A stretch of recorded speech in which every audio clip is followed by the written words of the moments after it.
ইটনার মীরাকান্দির মাঠে এসে হাজার হাজার মানুষের সামনে দেখাইলাম এই যে বঙ্গবন্ধুর স্বাধীনতার বিষয়। মুক্তিযুদ্ধের প্রতিদিনের ডায়েরি আমার কাছে। আমি তাই আপনাদেরকে বলছি, 11 তারিখে বাড়িতে গেলাম, থানার পশ্চিমে গিয়ে বললাম আপনার আর কোনো কাজ নাই, অস্ত্রগুলা দিয়ে দেন। প্রথমে সে একটু পুজোর দেখাইলো, কিন্তু আর উপায় ছিল না।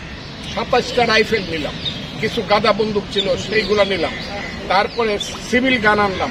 300 থেকে 350 ছাত্র যুবক আমরা ইটনার মীরাকান্দির মাঠ বলে, যেটা ফুটবল খেলার মাঠ ছিল, সেই মাঠে ট্রেনিং দেওয়া শুরু করলাম 26শে মার্চ পর্যন্ত। 25শে মার্চ আমি ইটনা থেকে আমার বাড়ি 3.5 কিলোমিটার দূরে জয় সিদ্ধি গ্রাম, সেইখানে গেলাম।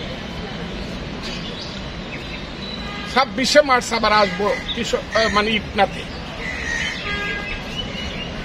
গোসল করতে নামলাম। আমি একজন সাঁতারু ছিলাম, আমি সাঁতারে 3 বার ফার্স্ট হয়েছি। আমি নদীতে সাঁতরায় গোসল করতাম। আমার বাড়ির কাছে পুর নামে একটা নদী ছিল, গোসল করতাম, নামছি গোসল।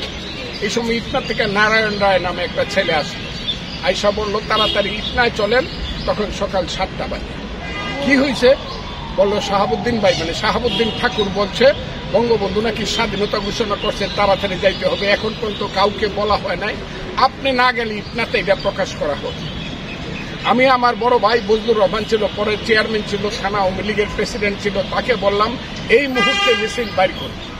এবং আমার জয় সিদ্ধিতে এমন কনসাস কর্মী ছিল মুক্তিযুদ্ধের পক্ষে, এগুলো আপনারা কল্পনা করতে পারে, জেলার সাথে কম্পিটিশন করতে পারে। আমার সাথীরা যারা, সেই নিহারেন্দু দেবনাথ, আবু তাহের ঠাকুর, ফজলুর রহমান, কামাল ঠাকুরের যারা যারা ছিল, এই সব মিলে মিছিলে মিছিলে আসতে লাগলো। আমি আগে ইটনা গেলাম, ওয়্যারলেসের সেন্টার থেকে একজন লোক আসলো, আইসা বললো যে ইন্সপেক্টর সাহেব, অপারেটর সাহেব আপনার জন্য বসে আছে। আমি গেলাম, চুপে চাপে নিয়ে ভয়ে কাঁপতেছে একটা কাগজ আমার কাছে, যে আজকে ভোর 5টার সময় এই কাগজটা। তখন কিন্তু এরকম মোবাইল ছিল না, ফোন ছিল না, ইটনাতে ছিল শুধু ওয়্যারলেস সেন্টার। এই কাগজটা আমার কাছে আসছে। এই কাগজে লেখা, পাকিস্তানি হানাদার বাহিনী আমাদের পিলখানাতে ইপিআরকে হত্যা করে রক্তের সাগর সৃষ্টি করেছে, রাজারবাগে হাজার হাজার পুলিশকে হত্যা করেছে, ঢাকা শহরে লাখ লাখ মানুষকে হত্যা করেছে। সেই সাগরে পাকিস্তান ডুবে গেছে। আমি বাংলাদেশের স্বাধীনতা, আরো শব্দগুলো আরো আছে, কাগজ আছে আমার কাছে এবং বইও আপনারা পাবেন। আমি বাংলাদেশের স্বাধীনতা ঘোষণা করলাম, যে যে অবস্থানে আছেন সেই অবস্থান থেকে যুদ্ধ শুরু করুন। আপনাদেরই শেখ মুজিবুর রহমান।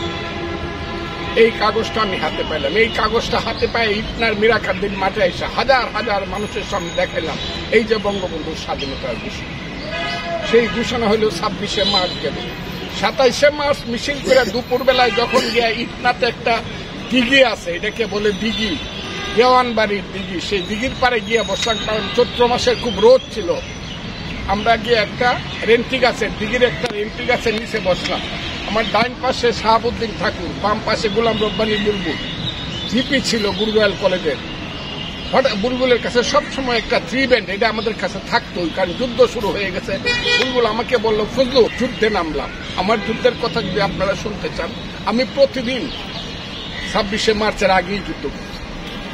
এখন না, আমি 1969 সনের 14ই নভেম্বর সিরাজুল আলম খানের কাছে আমার অনামিকার রক্ত কেটে ইকবাল হলে সুবে সাদেক যখন সূর্য উঠছে, প্রভাত সূর্য উঠছে, তখন আল্লাহর নামে শপথ করিয়া আমি বাংলাদেশের BLF এর মেম্বার হইলাম, বেঙ্গল লিবারেশন ফোর্স, যেটা মুক্তিযুদ্ধের সঙ্গে নাম হয়েছিল মুজিব বাহিনী।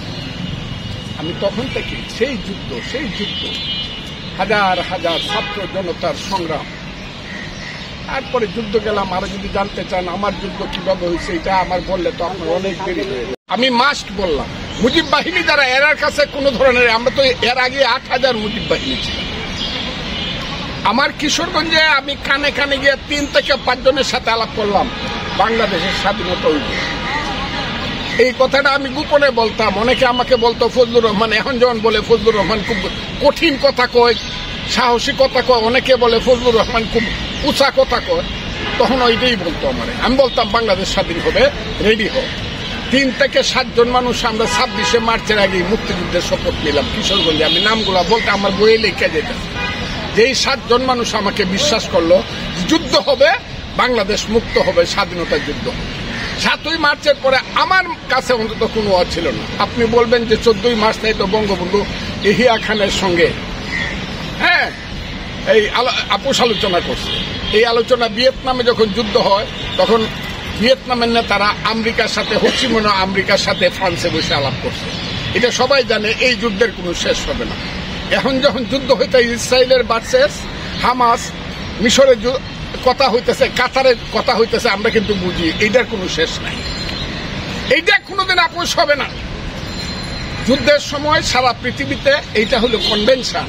এই যে ইউক্রেনের সঙ্গে রাশিয়ার যুদ্ধ হইতেছে, একদিক দিয়ে হাজার হাজার লোক মারা যাইতেছে, আরেক দিক দিয়ে টেবিলে আলোচনা হইতেছে। এর অর্থ এটা না যে আমি আরেকজনের সাথে কম্প্রোমাইজ করে। This is the convention of an war in the world now, in the modern world. Bangabandhu তাই করছে। বঙ্গবন্ধু কি 6 দফার একটা দফা এখানে ছাড়ছে? কইছে কি একটা দফা যদি বঙ্গবন্ধু শেখ মুজিবুর রহমান ছাড়তো যে ঠিক আছে আমি যে বলছি যে বাংলাদেশের একরকম নোট হবে আর পাকিস্তানের আর একরকম নোট হবে, বাংলাদেশ থেকে কত টাকা গেল পাকিস্তানে এটা হিসাব থাকবে, আলাদা দুইটা ব্যাংক থাকবে। খালি এই দফাটা ছাড়া দিলেই তো এখন মান্য দেয়। উনি তো একটা দফাও ছাড়ে নাই। কাজে আমরা তো বুঝতেছিলাম দফা না ছাড়লে তো আপোষ হবে না, কারণ এখানে এটা মানার অর্থ হইল সে নিজে নিজে বাংলাদেশ মান্য নিল যুদ্ধ ছাড়া। আর এটা করলে এখন পাকিস্তানে যেতে পারবে। আর বঙ্গবন্ধু যদি 6 দফা ছাড়ে সে বিশ্বাসঘাতক হিসেবে বাঙালির কাছে পরিচিত হবে, সেও ছাড়বে না, কাছে যুদ্ধ হবে। আর সেই যুদ্ধের জন্য আমরা প্রিপেয়ার।